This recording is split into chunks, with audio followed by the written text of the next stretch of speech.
നമസ്കാരം എല്ലാ കൂട്ടുകാർക്കും നമ്മുടെ കുഞ്ഞു വീട്ടിലേക്ക് വലിയൊരു സ്വാഗതം. ഇന്നത്തെ നമ്മുടെ വീഡിയോ എന്ന് വെച്ച് കഴിഞ്ഞാൽ തിളച്ച വെള്ളത്തിൽ നമ്മൾ മുട്ട പൊട്ടിച്ചൊഴിച്ചിട്ടുണ്ടാക്കുന്നൊരു കിടിലൻ റെസിപ്പിയാണ് നിങ്ങളെ ഞാൻ പരിചയപ്പെടുത്തുന്നത്. അന്നേരം തിളച്ചുകൊണ്ടിരിക്കുന്ന വെള്ളത്തിൽ മുട്ട പൊട്ടിച്ചൊഴിച്ചിട്ടുള്ളവരാണെങ്കിൽ തീർച്ചയായിട്ടും കമൻറ്റ് ചെയ്യാൻ മറക്കരുത്. ഒരു വെറൈറ്റി ആയിട്ടുള്ള റെസിപ്പിയാണ് കേട്ടോ. ഇതുവരെയും അങ്ങനെ ചെയ്തിട്ടില്ലാത്തവരാണെങ്കിൽ ഈ ഒരു വീഡിയോ കണ്ടതിന് ശേഷം ഒന്ന് ചെയ്ത് നോക്കുക. എല്ലാവർക്കും ഒരുപോലെ ഇഷ്ടപ്പെടുന്നതാണ് കേട്ടോ. വളരെ പെട്ടെന്ന് ചെയ്തെടുക്കാൻ പറ്റും, നല്ല ഹെൽത്തിയുമാണ്. അന്നേരം നമുക്ക് ഇത് എങ്ങനെയാണെന്നുള്ളത് കണ്ടിട്ട് വരാം. നേരെ നമുക്ക് വീഡിയോയിലേക്ക് പോകാം. ഒരുപാട് ചേരുവകളൊന്നും ഇല്ലാണ്ട് നമ്മുടെ വീട്ടിൽ എപ്പോഴുമുള്ള ചേരുവകൾ മാത്രമാണ് നമ്മൾ ഇതിൽ ഉപയോഗിച്ചിരിക്കുന്നത്. അന്നേരം നമ്മൾ മിക്സിയുടെ ജാർ എടുത്തിട്ടുണ്ട്. അതിലേക്ക് ലേശം വെള്ളം ഒഴിച്ചു കൊടുക്കുക. പാകത്തിന് വേണ്ട ഉപ്പിട്ട് കൊടുക്കുകയാണ്. ഇനി ഇതിലേക്ക് നമ്മൾ ചേർത്ത് കൊടുക്കുന്നതെന്ന് വെച്ച് കഴിഞ്ഞാൽ ഗോതമ്പ് പൊടിയാണ് ഞാൻ ചേർത്ത് കൊടുക്കുന്നത്. അതിന് പകരം മൈദ വേണമെങ്കിൽ മൈദയും ചേർത്ത് കൊടുക്കുക. ഞാൻ മുമ്പേ പറഞ്ഞ പോലെ നല്ല ഹെൽത്തി ആയിട്ടുള്ള ഒരു റെസിപ്പി ആയതുകൊണ്ട് തന്നെ നമ്മൾ ഗോതമ്പ് പൊടിയാണ് ചേർത്ത് കൊടുക്കുന്നത്. ഗോതമ്പ് പൊടിക്കും അതുപോലെ തന്നെ എടുക്കുന്ന വെള്ളത്തിനൊന്നും കൃത്യമായിട്ടുള്ള ഒരു അളവ് ഞാൻ പറയുന്നില്ല. ഇപ്പം ഞാൻ കുറച്ച് ഒരു അര ഗ്ലാസ് വെള്ളത്തിന് കുറച്ച് ഗോതമ്പ് പൊടി ഇട്ടതിന് ശേഷം ഇങ്ങനൊന്ന് ചുറ്റിച്ച് കൊടുക്കുമ്പോൾ കുറച്ച് വെള്ളമായിട്ട് കിടപ്പുണ്ടല്ലോ, അന്നേരം കുറച്ചും കൂടെ മാവ് വേണം. അന്നേരം നമ്മളിതിലേക്ക് കുറച്ചും കൂടെ മാവിട്ട് കൊടുത്തിട്ടുണ്ട്. അന്നേരം കുറച്ച് ടൈറ്റായിട്ട് തോന്നുന്നുണ്ട്. എന്നിട്ട് തന്നെ നല്ലപോലെ നമുക്ക് മിക്സിയിൽ ഒന്ന് അടിച്ചെടുത്തിട്ട് വരാം. ഒറ്റ സെക്കൻഡ് മതി.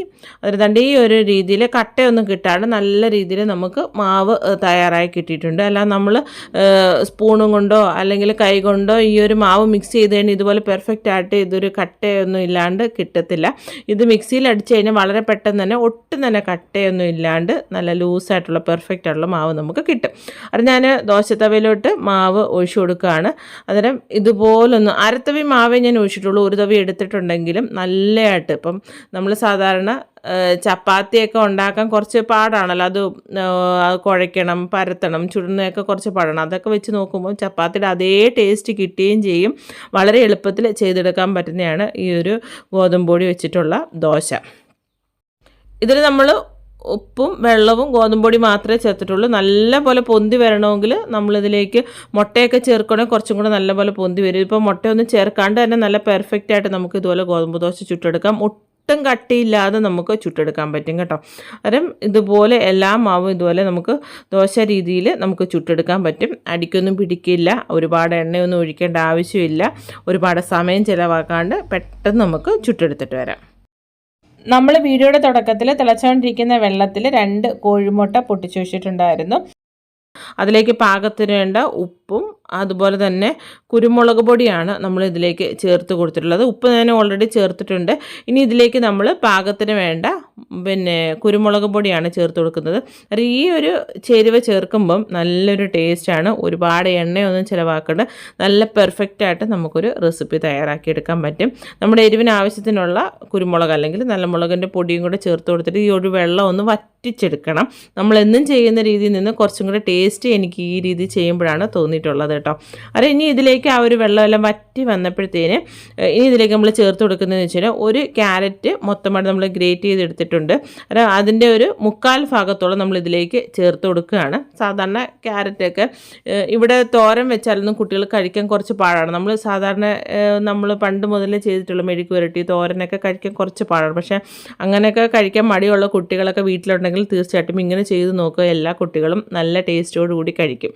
അന്നേരം ഇനി ഇതിലേക്ക് നമ്മൾ ഒരു വലിയ സവാള നൈസായിട്ട് അരിഞ്ഞേക്കുന്നതാണ്. അതിൻ്റെ ഒരു 1/4 ഭാഗത്തോളം നമുക്ക് ഇതിലേക്ക് ചേർത്ത് കൊടുക്കാം. ബാക്കി ഭാഗം നമുക്ക് മാറ്റി വെക്കാം. ഇനി ഇതിലേക്ക് നമുക്ക് ഇഷ്ടമുള്ള ഏത് പച്ചക്കറികളും ചേർത്ത് കൊടുക്കാവുന്നതാണ്. ഞാൻ ഇതിലേക്ക് എണ്ണയൊന്നും ഇതുവരെയും ചേർത്തിട്ടില്ല. അന്നേരം ആ ഒരു ചെറിയ തീയിൽ കിടന്ന് ഇത് നല്ല പോലെ വാടി വരണം. സവാളയിലും നമ്മുടെ ഈ ഒരു ക്യാരറ്റിലും ഉപ്പ് ചേർക്കാത്തതുകൊണ്ട് തന്നെ നമുക്ക് വേണമെങ്കിൽ ഇതിലേക്ക് ലേശം ഉപ്പും കൂടെ ചേർത്ത് കൊടുക്കാം. അതുപോലെ തന്നെ കുരുമുളക് പൊടിയും. ഇത് അത്യാവശ്യം നല്ല പോലെ വാടി വന്നിട്ടുണ്ട്. ചെറിയ തീയിലിട്ട് മാത്രം ചെയ്യട്ടോ. തീ ഒരുപാട് കൂട്ടിക്കഴിഞ്ഞാൽ വളരെ പെട്ടെന്ന് തന്നെ കരിഞ്ഞു പോവുകയും ചെയ്യും. നമ്മൾ ഉദ്ദേശിക്കുന്ന രീതിയിലുള്ള ഒരു ടേസ്റ്റിലോട്ട് വരത്തില്ല. അന്നേരം ഇനി നമ്മൾ ചെയ്യാൻ പോകുന്നതെന്ന് വെച്ച് കഴിഞ്ഞാൽ നല്ല പോലെ പഴുത്ത ഒരു തക്കാളി മിക്സിയുടെ ജാറിലോട്ട്, ചെറിയ ജാറിലാണ് ഇടുന്നത്, അതിലേക്ക് അരിഞ്ഞിട്ട് കൊടുത്തിട്ടുണ്ട്. ഇനി ഇതിലേക്ക് അത്യാവശ്യം എരിയും അത്യാവശ്യം നല്ല കളറുമുള്ള ഒരു അര സ്പൂൺ മുളക് പൊടിയും കൂടെ ചേർത്ത് കൊടുക്കുന്നുണ്ട്.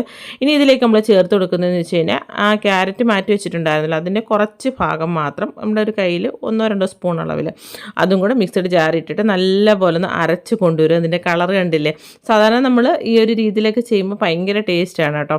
നമ്മൾ ഒരു ചമ്മന്തി രീതിയിലോട്ടൊക്കെ വേണമെങ്കിൽ ഈ ഒരു രീതിയിൽ എടുക്കാം. തക്കാളിയും ക്യാരറ്റും അതുപോലെ തന്നെ നമ്മുടെ മുളക് പൊടിയും കൂടെ ചേർത്തിട്ട് ലേശം ഉപ്പോ അല്ലെങ്കിൽ ഇച്ചിരി വെളുത്തുള്ളിയും കൂടെ ചേർത്ത് അരച്ചാൽ മതി. സൂപ്പർ ചമ്മന്തിയാണ്. അതായത് നമ്മൾ മാവെല്ലാം ചുട്ടെടുത്ത് കൊണ്ടുവന്നിട്ടുണ്ട്. ഇതുപോലെ ഒന്നിൻ്റെ മുകളിൽ ഒന്നായിട്ട് ഇങ്ങനെ വെക്കുക. അതിനെ ഇനി നമ്മൾ കട്ട് ചെയ്തെടുക്കുകയാണ് ചെയ്യുന്നത്. നമുക്ക് ഇഷ്ടമുള്ള ഏത് രീതിയിലും കട്ട് ചെയ്തെടുക്കുക. ഇപ്പം എളുപ്പത്തിന് വേണ്ടി എല്ലാ ദോശയും ഇതുപോലെ റോളാക്കിയതിന് ശേഷം നമ്മളൊരു കത്തി ഉപയോഗിച്ചിട്ട് കട്ട് ചെയ്തിടുകയാണ് ചെയ്യുന്നത്. ഇതുപോലെ വട്ടത്തിൽ മുറിച്ചിടുകയാണ് ചെയ്യുന്നത്. അതുമല്ലെങ്കിൽ ഓരോന്നോരോന്നായിട്ട് ഇങ്ങനെ കട്ട് ചെയ്തിട്ടുണ്ടെങ്കിലും എടുക്കുക. അതൊക്കെ നമ്മുടെ ഒരു എളുപ്പത്തിനനുസരിച്ച് മാറ്റങ്ങൾ വരുത്താവുന്നതാണ് കേട്ടോ. അത് നമ്മൾ ഈ രീതിയിൽ കട്ട് ചെയ്തെടുത്തിട്ടുണ്ട്. എന്നിട്ട് ഓരോന്നിനും ഇങ്ങനെ ഒന്നൊന്നായിട്ട് വേറിട്ടെടുക്കാൻ പറ്റും. ഇങ്ങനെ കൈ കൊണ്ടാക്കുമ്പോൾ തന്നെ അതിങ്ങനെ വേറിട്ട് വരും. അത് ഈ ഒരു നൂഡിൽസിൻ്റെ രീതിയിൽ വന്നിട്ടുണ്ട് കേട്ടോ. വലിയ സമയമൊന്നും ചിലവാക്കാണ്ടാണ് ഞാൻ ഈ കാര്യങ്ങളെല്ലാം പെട്ടെന്ന് ചെയ്തിരിക്കുന്നത്. അതിന് നമ്മളൊരു പാത്രം അടപ്പ വെച്ചിട്ടുണ്ട്. ആ ഒരു സെയിം പാത്രമാണ്. ആ പാത്രം കഴുകാനൊന്നും പോയില്ല കേട്ടോ. ഇനി ഇതിലേക്ക് ലേശം സൺഫ്ലവർ ഓയിൽ ഒഴിച്ച് കൊടുത്തിട്ടുണ്ട്. എന്നിട്ട് ഇച്ചിരി കടുക് ഇട്ട് കൊടുത്തിട്ടുണ്ടായിരുന്നു കേട്ടോ. അതൊക്കെ നമ്മൾക്ക് വേണമെങ്കിൽ മാത്രം ചേർത്താൽ മതി. അതിനോടൊപ്പം നമ്മൾ നേരത്തെ മാറ്റി വെച്ചിട്ടുള്ള ക്യാരറ്റും അതുപോലെ തന്നെ സവാളയും കൂടെ ചേർത്ത് കൊടുത്തിട്ട് ഒന്നൊന്ന് വാട്ടിയെടുത്താൽ മതി. അതിൻ്റെ ആ ഒരു പച്ച രുചി ഒന്ന് മാറിപ്പോവേണ്ട ആവശ്യമില്ല. ചെറുതായിട്ട് ഒരു ഒറ്റ സെക്കൻഡ് മാത്രം. അതിനുശേഷം ഇനി ഇതിലേക്ക് ചേർത്ത് കൊടുക്കാൻ പോകുന്നതെന്ന് വെച്ച് കഴിഞ്ഞാൽ ഉപ്പാണ് ചേർത്ത് കൊടുക്കാൻ പോകുന്നത്. ഉപ്പ് ഇച്ചിരി കൂടുതൽ ഇട്ടോളൂ. അന്നേരം നമുക്ക് ആ ഒരു തക്കാളിയൊക്കെ അരച്ചതിനകത്തൊന്നും ഉപ്പ് ചേർത്തിട്ടില്ലായിരുന്നു. അന്നേരം കുറച്ചും കൂടെ ഞാൻ ഉപ്പ് കൂട്ടിയിട്ടിട്ടുണ്ട്. എന്നിട്ട് ഒന്നും കൂടെ ഒന്ന് ഇളക്കി കൊടുക്കുക. ഇനി ഇതിലേക്ക് നമ്മൾ തക്കാളിയും അതുപോലെ തന്നെ ക്യാരറ്റും മുളക് പൊടിയും കൂടെ മിക്സിയുടെ കുഞ്ഞു ജാറിൽ അരച്ചിരിക്കുന്നതും കൂടെ ഇതിലേക്ക് ചേർത്ത് കൊടുക്കുകയാണ് ചെയ്യുന്നത്. അതിൻ്റെ ഒരു കളറും ടേസ്റ്റും ഒന്ന് വേറിട്ട് തന്നെയാണ് കേട്ടോ. നല്ല ടേസ്റ്റാണ്. അന്നേരം ഇതിൽ അതൊന്ന് തിളച്ച് കഴിയുമ്പം വെള്ളം വറ്റേണ്ട ആവശ്യമില്ല. ഒരു ചെറുതായിട്ടൊന്ന് വറ്റി തുടങ്ങുമ്പോൾ മാത്രം നമ്മൾ നേരത്തെ ഗോതമ്പ് ദോശ കട്ട് ചെയ്ത് വെച്ചിരുന്നിട്ടുണ്ടല്ലോ അതും കൂടെ ഇതിലേക്ക് നമുക്ക് ചേർത്ത് കൊടുക്കാം. ചേർത്ത് കൊടുത്തതിന് ശേഷം എല്ലാം കൂടെ ഒന്ന് കൂട്ടി ഇളക്കുക. അന്നേരം തന്നെ ആ ഒരു ഗ്രേവിയൊക്കെ നല്ലപോലെ വറ്റി വരും. ഒരുപാടിട്ട് നമ്മളങ്ങ് ശക്തിയെടുത്ത് ഇളക്കേണ്ട ആവശ്യമില്ല. ഇങ്ങനെ ചെറുതായിട്ടൊന്ന് ഇളക്കി കൊടുക്കുക. ചെറിയ തീയിൽ കിടന്ന് ആ ഒരു ഗ്രേവിയെല്ലാം നല്ലപോലെ വറ്റി നമ്മുടെ ആ ഒരു ഗോതമ്പ് ദോശയുടെ കട്ട് ചെയ്ത് വെച്ചിട്ടുണ്ടല്ലോ അതിലേക്ക് നല്ലപോലെ ആ ഒരു മസാലകളൊന്ന് പിടിക്കണം. അത്രയേ ഉള്ളൂ. ഇനി ഇതിലേക്ക് നമ്മൾ ചേർത്ത് കൊടുക്കേണ്ടതെന്ന് വെച്ചിട്ടുണ്ടെങ്കിൽ നേരത്തെ നമ്മൾ മുട്ട വെള്ളത്തിൽ ചിക്കി തോത്ത് വെച്ചേക്കുന്നതും അതിനോടൊപ്പം ക്യാരറ്റും ഒനിയനും കൂടെ ചെയ്തിട്ടുള്ള ആ ഒരു സ്പെഷ്യൽ മസാല കൂടി ഇതിലേക്ക് ഇട്ട് കൊടുക്കുക. അതിനുശേഷം ഇവയെല്ലാം കൂടെ നല്ലപോലെ ഒന്ന് കൂട്ടി ഇളക്കുക.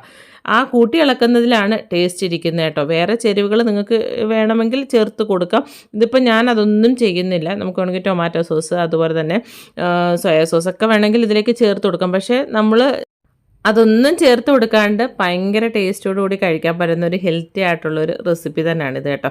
ഇതിപ്പോൾ നല്ലപോലെ ഇളക്കി കൊടുത്തിട്ടുണ്ട്. ഇനി നമ്മൾ സാധാരണ നമ്മുടെ വീട്ടിലുള്ള നമ്മുടെ ഗരം മസാലയുടെ പൊടിയുണ്ടല്ലോ അതും കൂടെ ചേർത്ത് കൊടുക്കുമ്പോഴത്തേന് ഇത് കംപ്ലീറ്റ് ആവും. നല്ല ടേസ്റ്റാണ് കേട്ടോ. അതേ ഉള്ളൂ നമ്മളിതിൽ ചേർത്ത് കൊടുക്കുന്നത്. പിന്നെ അവസാനം വേണമെങ്കിൽ കുറച്ച് കുരുമുളകിൻ്റെ പൊടിയും കൂടെ ചേർത്ത് കൊടുത്താൽ മതി. ഒന്ന് ഇളക്കി കഴിഞ്ഞാൽ നമ്മുടെ സ്പെഷ്യലായിട്ടുള്ള റെസിപ്പി ഇവിടെ റെഡി ആയിട്ടുണ്ട്. ഇതിന് പ്രത്യേകിച്ച് കറിയൊന്നും വേണ്ട. ഇതിങ്ങനെ തന്നെ കഴിക്കാൻ പറ്റുന്നതാണ് കേട്ടോ. നല്ല ഹെൽത്തിയും നല്ല ടേസ്റ്റിയുമായിട്ടുള്ളൊരു കിടിലൻ റെസിപ്പിയാണ്. രാവിലെ ഉച്ചയ്ക്കോ വൈകിട്ടോ ഏത് നേരവും കഴിക്കാൻ പറ്റും.